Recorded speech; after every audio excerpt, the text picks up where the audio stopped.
नमस्कार, मैं हूं शशि। आइए झारखंड के टॉप 25 प्रमुख खबर जानते हैं। झारखंड के 12 जिलों में धान अधिप्राप्ति 10% से भी कम। झारखंड के 12 जिलों में किसानों से धान खरीद में हो रही लेट लतीफी को लेकर खाद्य सार्वजनिक वितरण एवं उपभोक्ता मामले विभाग ने नाराजगी जताई है। विभाग के संयुक्त सचिव दीपक कुमार ने संबंधित जिलों के उपायुक्तों को एक पत्र लिखा है। देवघर, साहेबगंज, गुमला, खुट्टी, लोहरदगा, सिमडेगा, पूर्वी सिंहभूम, दुमका, बोकारो, सरायकेला, खरसावा, पश्चिमी सिंहभूम और धनबाद ऐसे जिले हैं जो किसानों से धान खरीद के मामले में काफ़ी पीछे चल रहे हैं। बता दें, धनबाद की स्थिति सबसे खराब है। अपने पत्र में संयुक्त सचिव ने कहा है कि खरीफ विपणन मौसम 2024-25 में राज्य खाद्य सुरक्षा योजना के लिए धान अधिप्राप्ति की जानी है। उपरोक्त जिले में धान खरीद की गति अत्यंत धीमी है। विगत 7 जनवरी मंगलवार तक धान खरीद का आंकड़ा 10% से नीचे रहा है। ऐसे में तय तिथि 15 अप्रैल तक धान क्रय के निर्धारित लक्ष्य 60 लाख क्विंटल को पूरा करना संभव नहीं हो सकेगा। ऐसे में उपरोक्त सभी उपायुक्त धान खरीद की गति में तेजी लाए। झारखंड मौसम, कल से राहत की उम्मीद। रांची समेत पूरे झारखंड कोहरा और कनकनी के आगोश में है। सर्द हवाओं से सुबह और शाम में जनजीवन प्रभावित है, लेकिन रविवार से राहत के आसार दिख रहे हैं। पश्चिमी विक्षोभ के कारण एक बार फिर मौसम में बदलाव होगा। बादल छाने से न्यूनतम तापमान में वृद्धि होगी, जिससे कनकनी कम होगी। मौसम विभाग रांची के वैज्ञानिक अभिषेक आनंद के अनुसार पश्चिमी विक्षोभ के असर से राज्य में 14 जनवरी तक हल्के बादल छाए रहेंगे। अगले 2 से 3 दिन के दौरान न्यूनतम तापमान में 3 से 5 डिग्री तक की वृद्धि हो सकती है। वहीं पलामू प्रमंडल समेत संताल परगना के सीमावर्ती जिलों में घना कोहरा हो सकता है। मौसम विभाग के अनुसार राज्य में अधिकतम तापमान भी सामान्य से नीचे चल रहा है। इस कारण रांची समेत 15 जिलों में न्यूनतम तापमान 8 डिग्री या इससे भी कम रहा है। इससे कनकनी बनी रही। रांची और इसके आसपास के जिलों में कुहासे का हल्का असर देखा गया। सर्द हवाओं के प्रभाव से राज्य के 15 जिलों का न्यूनतम तापमान 8 डिग्री से नीचे रहा है। एचएमपीवी संक्रमितों के लिए सदर अस्पताल में 30 बेड आरक्षित। रांची सदर अस्पताल में एचएमपीवी से निपटने के लिए अस्पताल में 30 बेड आरक्षित किए गए हैं। रांची सिविल सर्जन ने बताया कि वायरस से संक्रमित लोगों के मिलने पर इस बेड पर इनका इलाज किया जाएगा। सभी आरक्षित बेड ऑक्सीजन युक्त हैं। सांस की तकलीफ या मरीजों के गंभीर होने की स्थिति में उन्हें बेहतर सुविधा दी जाएगी। सदर अस्पताल में ऑक्सीजन प्लांट पूरी तरह काम कर रहा है। सीएस ने कहा, किसी भी आपात स्थिति से निपटने के लिए जंबो सिलेंडर, सामान्यतः छोटे बड़े ऑक्सीजन सिलेंडर उपलब्ध हैं। किसी भी हालात से निपटने के लिए सदर अस्पताल के पास बड़ी संख्या में विशेषज्ञ चिकित्सक भी मौजूद हैं। सीएस ने कहा, इस सामान्य वायरस से डरने की जरूरत नहीं है। बता दें, रांची सिविल सर्जन डॉक्टर प्रभात ने बताया है कि संदिग्ध मरीजों की जांच के लिए सैंपल रिम्स भेजे जाएंगे। हालांकि यहां सीमित लोगों की ही जांच होगी। कोरोना की तरह पकड़ कर जांच नहीं की जाएगी। विधायकों को नहीं मिल रहा है रेलवे कूपन, स्पीकर ने की बैठक। झारखंड के विधायकों को यात्रा के लिए रेलवे ट्रेवल कूपन मिलने में परेशानी हो रही है। शुक्रवार को इस मामले को लेकर स्पीकर रविंद्रनाथ महतो ने रेलवे के पदाधिकारियों के साथ बैठक की है। स्पीकर ने इस मामले में आ रही परेशानी और तकनीकी कारणों को जानने का प्रयास किया। पिछले 1 वर्षों से विधायकों को कूपन उपलब्ध नहीं हो पा रहा है। इस संबंध में विधानसभा द्वारा दिसंबर 2023 को 1 करोड़ रुपए का रेलवे कूपन मांगा गया था, लेकिन साउथ ईस्ट रेलवे द्वारा अभी तक उपलब्ध नहीं कराया गया। स्पीकर ने इसको लेकर रेलवे के पदाधिकारियों के साथ समक्ष कड़ी आपत्ति जताई है। उन्होंने कहा है कि इसके चलते सभी सदस्यों व पूर्व सदस्यों को रेलवे यात्रा में काफ़ी कठिनाइयों का सामना करना पड़ रहा है। इस संबंध में रेलवे के डिप्टी चीफ कॉमर्शियल मैनेजर अनुज ने बताया है कि मुद्रण से संबंधित कार्रवाई ली जा चुकी है। 45 दिनों के अंदर सभा सचिवालय को रेलवे कूपन उपलब्ध करा दिया जाएगा। गणतंत्र दिवस पर मैया सम्मान योजना समेत निकलेगी 11 झांकियां। गणतंत्र दिवस 2025 पर जिला स्तरीय समारोह की तैयारी को लेकर समाहरणालय सभागार जमशेदपुर में उपायुक्त अनन्य मित्तल की अध्यक्षता में शुक्रवार को बैठक हुई है। उपायुक्त ने बताया है कि जिला स्तरीय समारोह का आयोजन बिष्टुपुर स्थित गोपाल मैदान में होगा। विभिन्न विभागीय पदाधिकारी को दायित्व सौंपा गया है। जिला स्तरीय समारोह भव्य होगा। विभिन्न विभागों द्वारा निकाली जाने वाली झांकियां के अलावा इस वर्ष मुख्यमंत्री मैया सम्मान योजना समेत कुल 11 झांकियों को शामिल करने का निर्णय लिया गया है। बता दें गणतंत्र दिवस की पूर्व संध्या पर 25 जनवरी को टाउन हॉल सिद्धगोड़ा में सांस्कृतिक समारोह के आयोजन का भी निर्णय लिया है, जिसमें विभिन्न स्कूल के बच्चों द्वारा देश प्रेम से ओत प्रोत गीत संगीत पर प्रस्तुति दी जाएगी।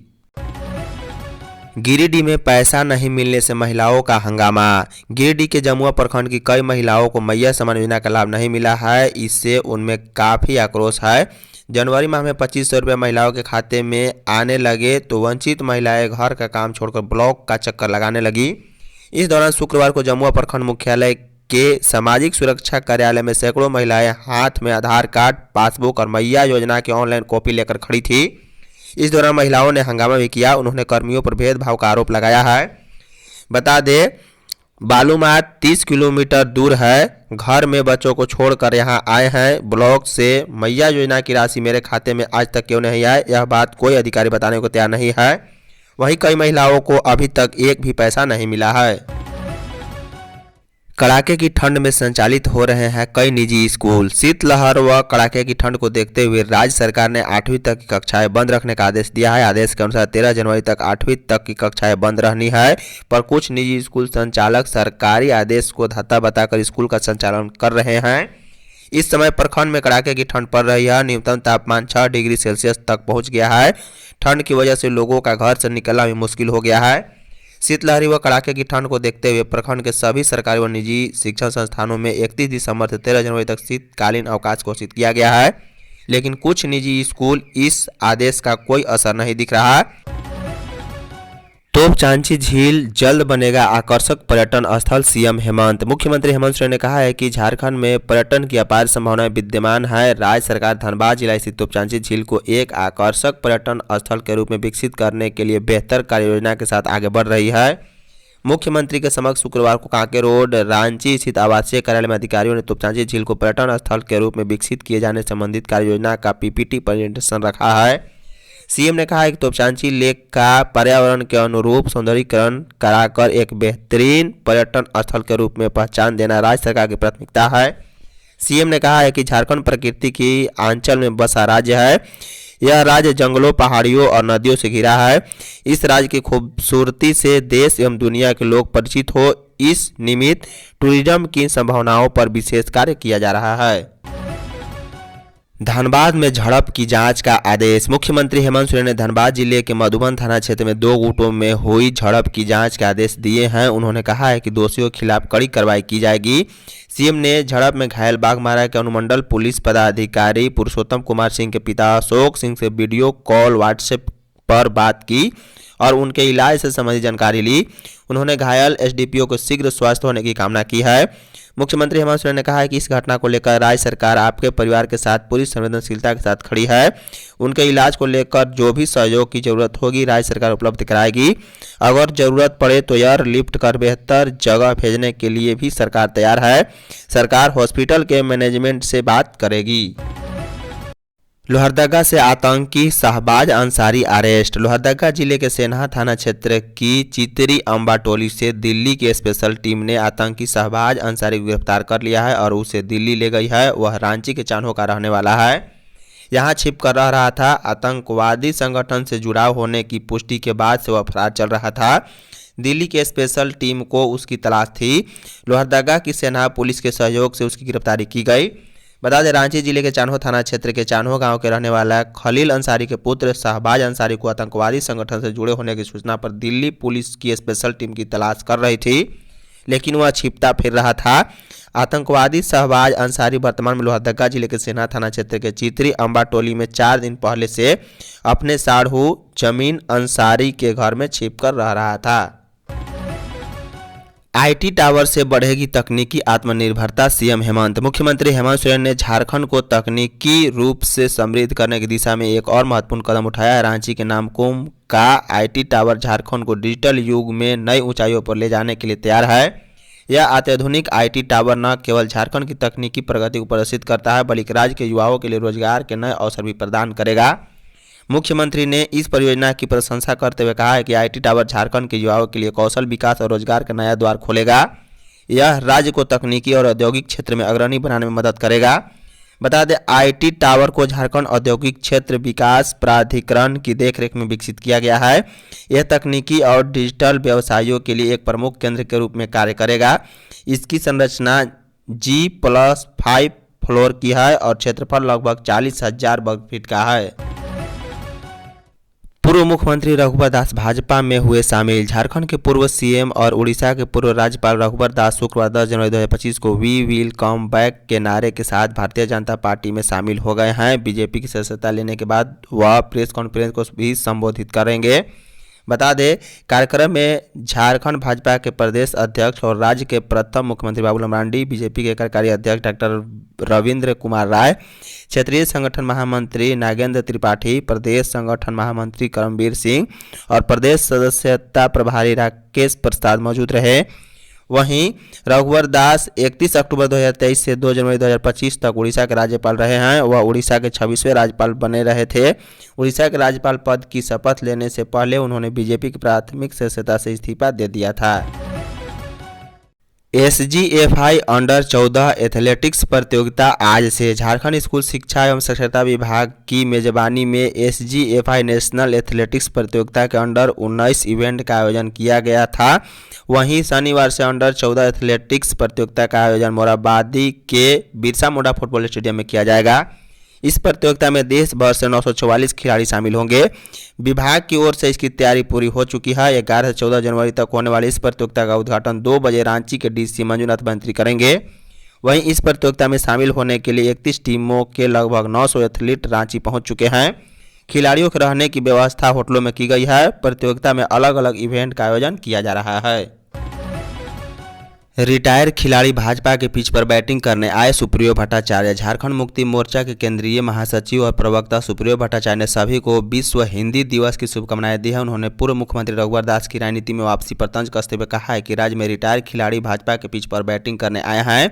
उन्होंने कहा है कि 2019 में हेमंत बाबू के बाउंसर से रघुवर दास पूरी तरह चोटिल हो गए थे, जिसके बाद उन्हें इलाज के लिए भुवनेश्वर भेजा गया था। सुप्रियो भट्टाचार्य ने कहा है कि रघुवर दास ने खुले मंच पर यह कहा था कि वह भाजपा के कार्यकर्ता हैं। राज्यपाल का चयन देश के राष्ट्रपति का कार्य होता है। ऐसे में यह चिंता का विषय है कि भाजपा के एक कार्यकर्ता को संविधान की रक्षा करने के लिए राज्यों में भेजा जाता है। सुप्रियो प्रेस कॉन्फ्रेंस में बोल रहे थे। सुप्रियो ने आगे कहा है कि रघुवर दास राज्य सरकार को 5 महीने तक सहयोग करना चाहते हैं और वह टकराव की बात भी कर रहे हैं। उन्होंने कहा है कि भाजपा अब टकराव के लायक नहीं रही, क्योंकि जनता ने उन्हें इस लायक नहीं छोड़ा है।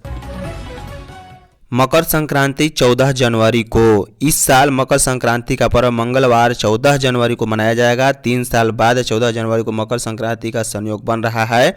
वर्ष 2024 और 23 व 22 में श्रद्धालुओं ने 15 जनवरी को संक्रांति पर्व मनाया था। वहीं वर्ष 2021 में संक्रांति का पर्व 14 जनवरी को पड़ा था। पंचांग के अनुसार भगवान सूर्य मकर राशि में 14 जनवरी को दिन के 2:58 पर प्रवेश कर जाएंगे। इसी के साथ खरमास भी समाप्त हो जाएगा। इसी दिन मकर संक्रांति का पुण्य काल दिन भर रहेगा। पूजा का समय सुबह 7:02 के बाद आरंभ हो जाएगा। स्नान दान के लिए यह पर्व शुभ फलदायी माना गया है। बता दें ज्योतिषाचार्य संकेत श्रवण ने कहा है कि मकर संक्रांति से ही भगवान सूर्य दक्षिणायन से उत्तरायण हो जाएंगे। इस बार भौम पुष्य नक्षत्र के साथ स्थिर योग के शुभ संयोग में मकर संक्रांति मनाई जाएगी। इस दिन चंद्र व मंगल की युति से महालक्ष्मी योग का निर्माण हो रहा है।